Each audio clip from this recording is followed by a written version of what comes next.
Nah, jadi orang yang disebut beriman itu adalah pengakuan di hati, ikrar di lisan, realisasi dalam bentuk Maka syaratnya 3. Tasdiqun bil qalbi, qaulun bil lisan, amalum bil arkan.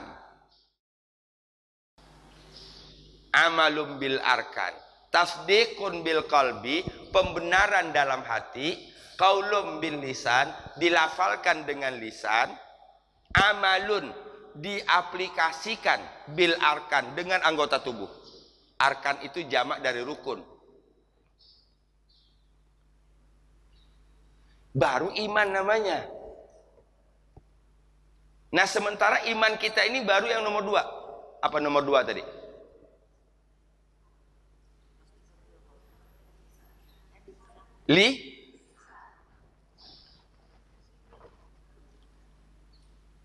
Padahal sebenarnya lisan itu nomor 2. Pertama ada tasdik, pembenaran di sini. Pembenaran dalam hati. 1. Kedua, la tasdik illa bil ilmi. Apa artinya?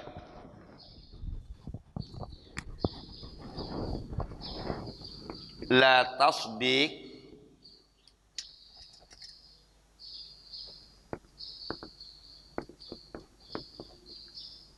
illa bil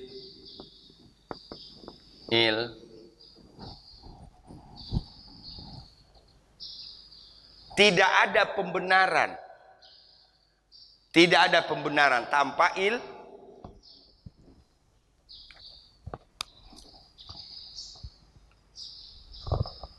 Jadi kalau kita ingin membenarkan sesuatu, membenarkan segala sesuatu dengan Allah, maka carilah ilmunya.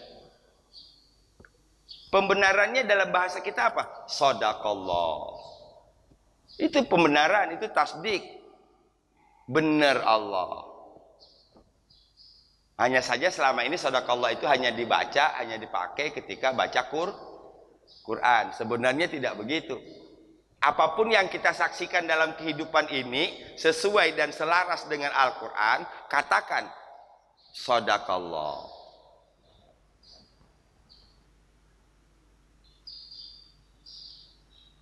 Ada orang berbuat baik dan akhirnya dari kebaikannya itu hidupnya menjadi baik, gitu. Apa jawaban kita? Shadaqallah, benar Allah. Ada orang yang jahat dan hidup dengan kejahatan dan mendapatkan dampak dari kejahatannya. Faman ya'mal mithqala dzarratin khairan yarah wa may ya'mal mithqala dzarratin syarran yarah. Shadaqallah.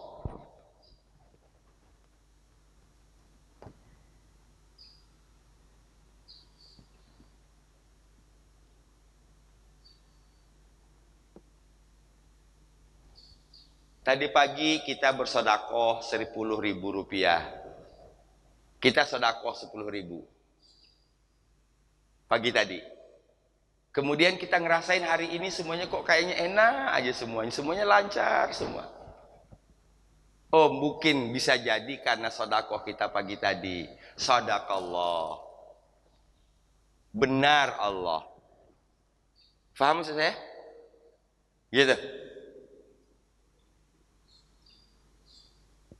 Saya tidak menyalahkan shadaqallah ketika baca Quran. Tapi yang saya salahkan adalah shadaqallahnya jangan hanya sebatas itu. Dalam kehidupan sehari-hari banyak kok yang kita lihat kebenaran Allah itu. Iya? Gitu. Fahim? Oke. Jadi sekarang innahu huwal ghafurur rahim. Cara Nabi Yakub mengingatkan kembali, memperkenalkan kembali kepada putra-putranya siapa Robnya itu, yang mungkin selama ini lengah, yang mungkin selama ini lalai, lupa. Innahu, sesungguhnya dia Tuhanku, huwa, adalah dia, ghafur.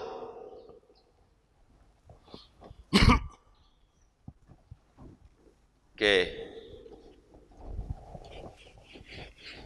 Saya yakin sahabat Quran semua sudah terbiasa dengan pola saya.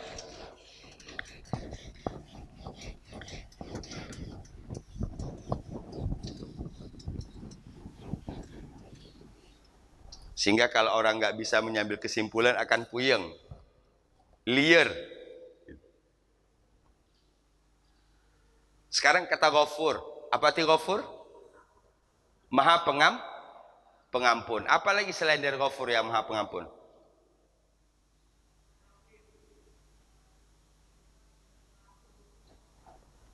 Apa? Kaki dengaran tadi apa? Ghaffar. Ghaffar.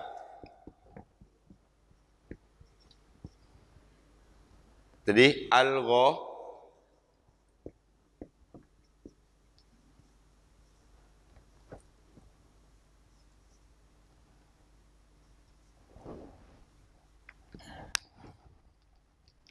Ini sama artinya maha pengampun.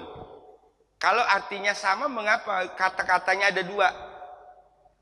Kalau demikian ada beda, walaupun sama tapi ada beda. Apa bedanya? Ghaffar sama Ghafur ini mengesankan tentang berulang kali. Kalau ini Ghafur mengesankan tentang banyaknya, banyak dan besarnya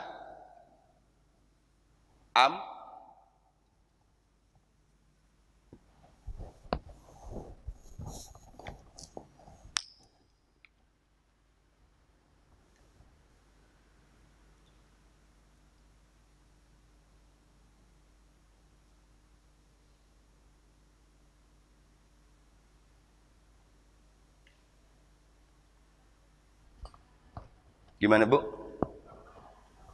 Kalau Ghaffar itu dari segi pola bahasa mengesankan mengampuni berulang kali. Coba kita lihat nanti. Ibu, kita misalnya berdosa karena ini. Apa? Karena mulut. Ya gitu? Ngata-ngatain orang, ngomong kasar, ngomong yang tidak disukai orang. Bukan hanya itu, kadang mulut tanpa ngomong bisa bikin dosa loh. Bener nggak? Nggak pakai ngomong loh itu. Iya kan? Gitu. Pertanyaan saya, dari dosa mulut ngomongin orang aja satu. Itu sekali apa berkali-kali kita lakukan? Hari ini sadar, mumpung lagi bagus nih, imannya lagi bagus. Ya Allah, ampuni dosa hamba tadi keceplosan ngomongin orang. Mohon ampun nih. Ya, lagi bagus nih, lagi moodnya bagus. Seminggu kemudian, 2 minggu kemudian, bablas lagi. Apain? Minta ampun lagi kan? Diampuni nggak sama Allah? Diampuni karena Allah Ghaffar. Bolak-balik mengampuni hal yang sama. Bolak-balik mengampuni dosa yang sama.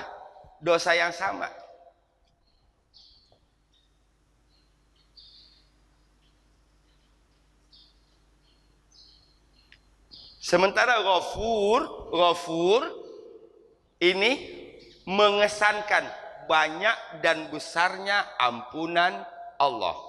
Maka di sini biasanya digambarkan, sekalipun dosamu itu seperti air di lautan. Wah gitu. Sekalipun dosamu sebanyak air di lautan, maka jangan pernah ragu memohon ampun kepada Allah. Karena Allah Ghafur, Maha Pengampun.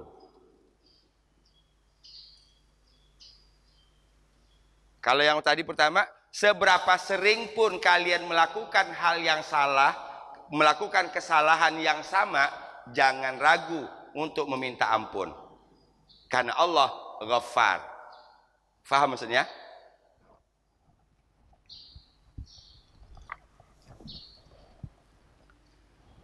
Nah, ini ma'rifat. Ini mengenal Allah. Bedanya Ghaffar dan Ghafur. Jadi kalau Ghafur itu ada orang yang dosanya nggak kehitungan lagi dah, semua dosa dari dikumpulin. Jangan pernah berputus asa. Kalau saya mohon ampun kepada Allah, kira-kira diampuni enggak? Jangan pernah bertanya begitu. Sebesar apapun dosamu, kalau tulus datang kepada Allah, Allah akan ampuni. Tapi biasanya kita ini kebanyakan yang pertama dah. Betul? Dosa yang kadang disebut dengan dosa kecil, tapi sebenarnya nggak boleh itu menginventarisir dosa begitu. Karena kalau orang sudah terbiasa menganggap ini dosa kecil, nanti rasanya oh gampang ini mah. Gitu. Kalau orang sudah menganggap itu kecil, itu nanti akan gampang-gampangin buat dosa. Justru kita berlindung kepada Allah, ya. Jauhkan kita dari gampangin berbuat dosa itu. Tapi kalaupun itu terjadi dan nyatanya banyak terjadi, kesalahan yang sama berulang kali, jangan pernah malu datang kepada Allah. Mohon ampun. Kita aja yang membatasi. Kita membatasinya, memaafkan orang biasanya 3 kali. Kalau lebih dari 3 tiada maaf bagimu. Gitu. Udah 3 kali Pak Ustadz dia melakukan kesalahan yang sama. Emang kenapa kalau 3 kali? Iya kan? Begitu. Faham? Ini cara Yakub memperkenalkan Robbi, oke? Memperkenalkan Robbi kepada putra-putranya. Jadi pertama tadi, saufa astaghfiru lakum Robbi. Qala, Yakub berkata, saufa astaghfiru lakum, aku akan memohonkan ampun untuk kalian, Robbi, kepada Tuhanku. Sama kalau kita perhatikan dalam surat Asy-Syu'ara, para nabi itu dalam berdakwah selalu menyebut dirinya dulu. Selalu menyebut dirinya dulu.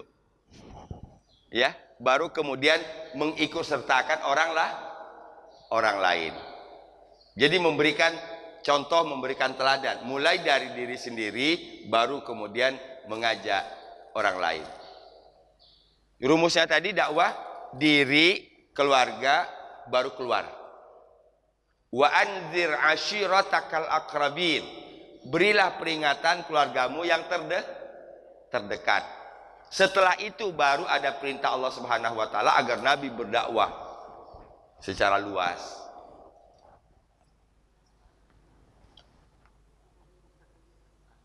Asy-Syu'ara ya. Wa anzir ashiratakal aqrabin. Asy-Syu'ara. Ayat berapa, Bu? 124. Saya kelemahan. Iya. Surat ke-26 214. 26 Asy-Syu'ara. Saya kelemahannya menghafal di surat-suratnya ayat berapa, karena tidak fokus ke situ, fokusnya hafal ayatnya gitu.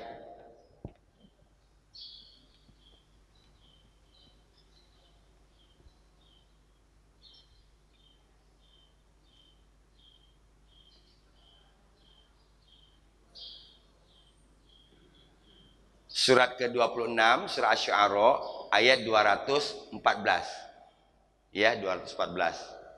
Ini perintah Allah kepada Nabi Muhammad SAW awalnya agar memulai dakwahnya itu dari keluarga. Memulai dakwahnya dari keluarga.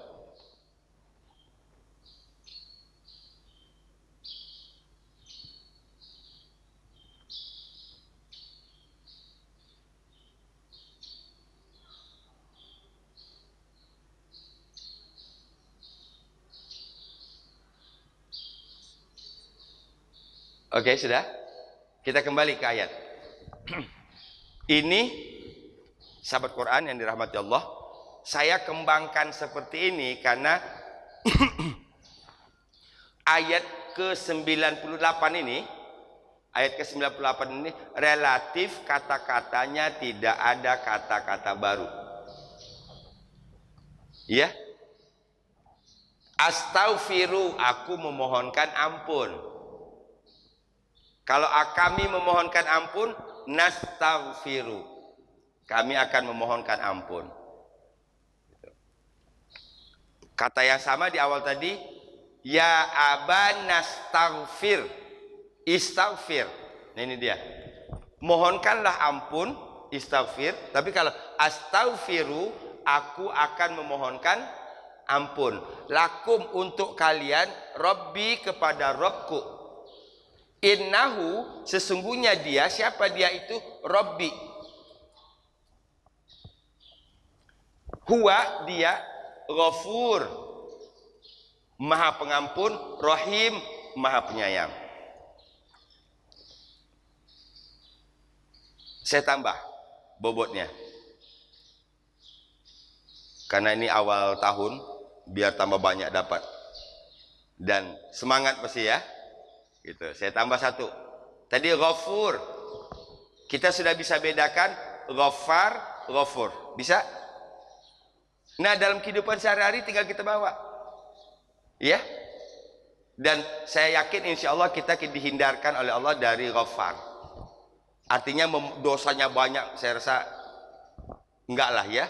Enggak lah. Kebanyakan kita berhubungan dengan Allah itu melalui Ghaffar. Dosa yang, maaf dalam bahasa kita tadi, kecil tapi dilakukan berulang kali. Gitu.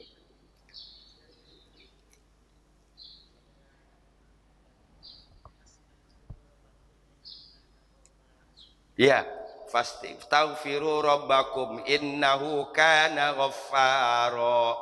Jadi kalau kita baca Quran ketemu Ghaffar, oh udah tahu arahnya.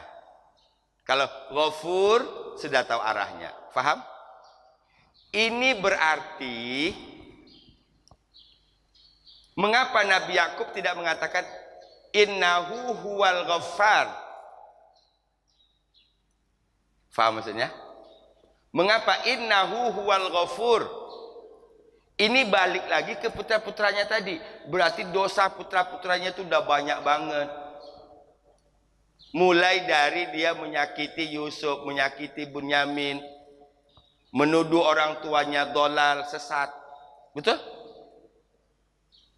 Jadi nggak bisa dipisah. Mengapa tidak Ghaffar yang pertama yang diperkenalkan oleh Yakub kepada putra-putranya? Wow, ketemu lagi. Karena Yakub tahu persis siapa putra-putranya. Seakan-akan Yakub mengatakan, dosamu sangat banyak, tapi jangan khawatir, Allah akan mengampunimu karena Dia Ghafur. Faham? Itu seakan-akan bahasanya. Nah, sekarang kita ambil ininya. Caranya, alnya dibuang.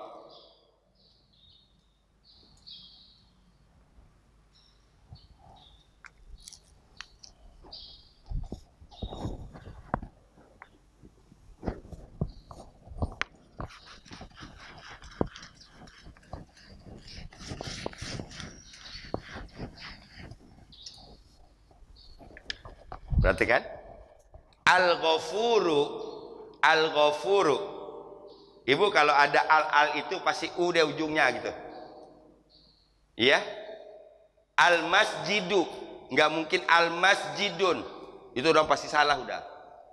Karena kalau ada al nggak boleh un. Al-Kitabu. Nah, sekarang kita keluarkan. Kalau alnya dibuang berarti jadinya apa? Ghafurun. Coba hubungkan ini. Mengapa baris akhirnya un? Karena tidak ada al. Di sini mengapa barisnya u? Karena ada al. Faham? Semudah itu bahasa Arab.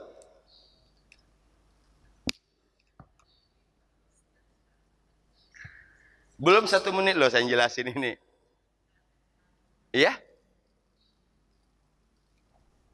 Kalau saya buat begini,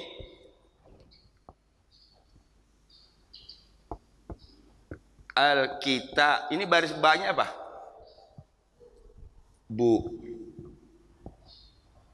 Kalau pakai bun bener nggak? Alkitabun, begini, bener nggak? Salah. Kenapa? Oh, ibu udah jago. Gampang banget bahasa Arab. Semudah itu.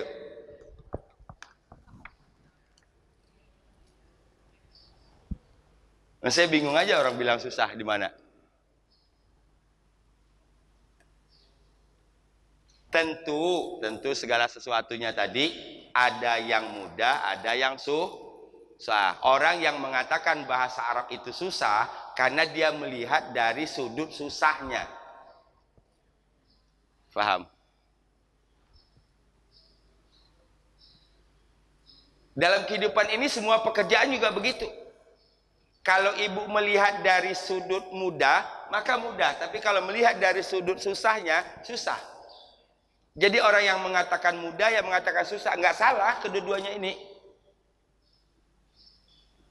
Yang salah adalah sudut memandang. Saya mau nanya, apa bukti? Kalau di kalau guru pasti tahu. Antara bahasa Inggris dengan bahasa Indonesia, kira-kira nilai murid yang paling tinggi yang mana? Bahasa Inggris. Kenapa bahasa Indonesia susah dapat nilai tinggi? Karena susah. Itulah bahasa kita loh. Karena bahasa kita yang diajarkan itu bukan ngomong. Itu sudah sastra, sudah tinggi. Itu sudut susahnya gitu loh.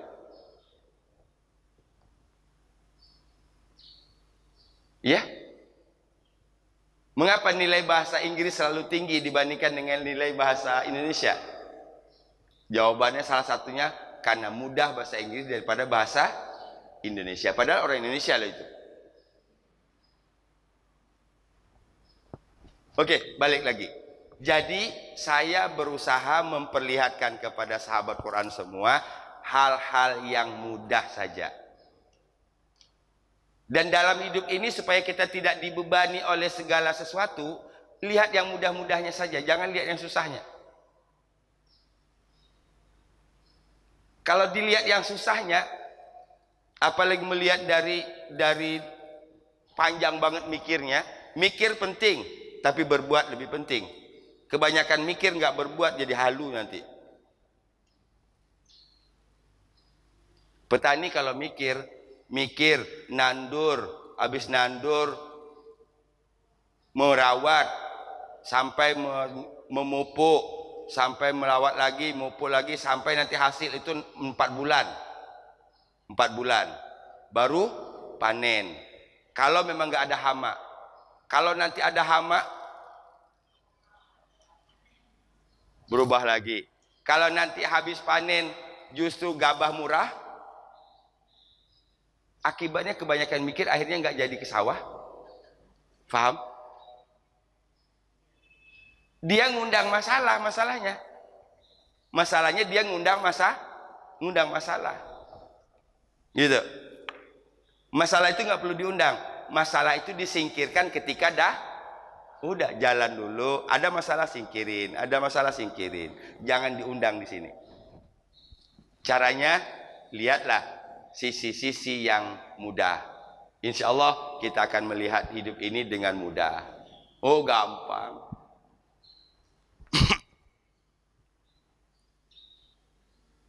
Kalau istri menyeluruh sih, kalau perempuan sih cara berpikirnya menyeluruh. Belum masak, piring belum dicuci, nyapu belum, nyuci belum, dikumpulin semua. Iya pusing, Bu. Kalau ibu pulang dari mana-mana melihat rumah dalam keadaan begitu, apa yang dilakukan? Ngomel biasanya. Kalau saya enggak, selesaikan dulu satu persatu. Apa dulu nih? Lapar, makan dulu. Bener enggak? Karena kalau dalam menghadapi masalah perut lapar itu gampang emosi. Udah makan dulu, kenyangin dulu dah. Satu persatu sambil nyantai nyapu. Kelar kan nyapu? Gitu. Satu persatu cuci piring. Selesai. Ntar nyuci ntar aja dah, gampang dah nyuci dah. Enak kan? Ini kalau perempuan dimasukin semua, yo kayak udah mau kiamat. Simple masalahnya. Bukan masalah gede. Jadi orang besar adalah orang yang berpikir besar, bukan yang berpikir receh. Sehingga ininya lebih selamat untuk hal-hal yang seperti itu. Ya udah nggak usah diributin. Fahim maksud saya? Oh, ini belum selesai. Ini bedanya al dan un. Beda? Sekarang kado terakhir kita supaya bawa pulang kampung, bawa pulang. Ghafurun. Coba perhatikan barisnya. Semua yang barisnya seperti ini menunjuk kepada lebih. Ini superlatif ini. Misalnya kafur. Sama nggak barisnya? Ghafur, kafur, syakur. Sama? Nah, jadi tinggal mengingat satu ini aja, Ghafur. Semua yang barisnya sama dengan ini, maka dia berarti lebih. Iya? Semua yang polanya seperti ini, Ghafur, syakur, kafur, jahula. Sangat bodoh, jahula.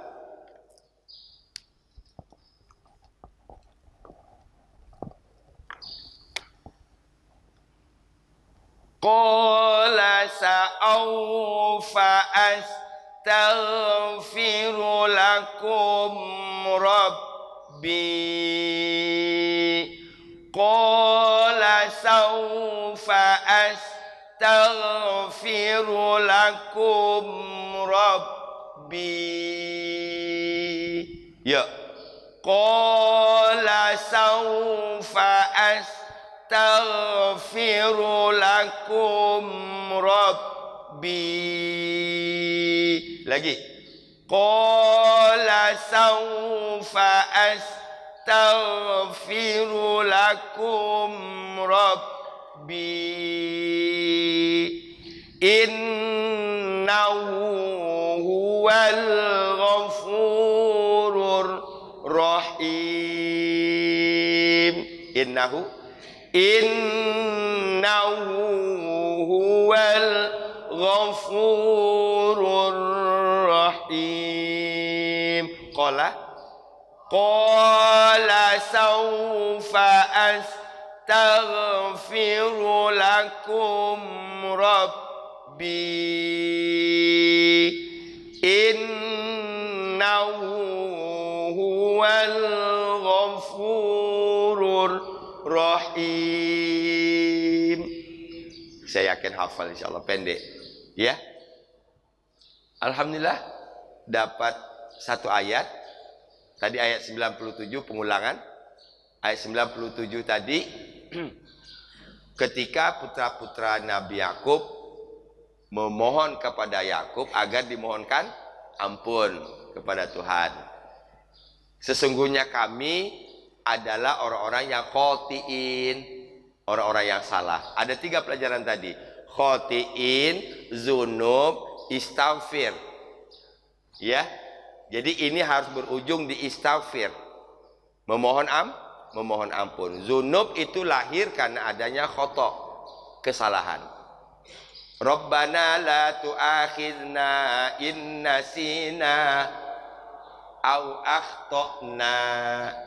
Jangan engkau hukum kami in nasina jika kami lupa, au akhtana atau kami salah.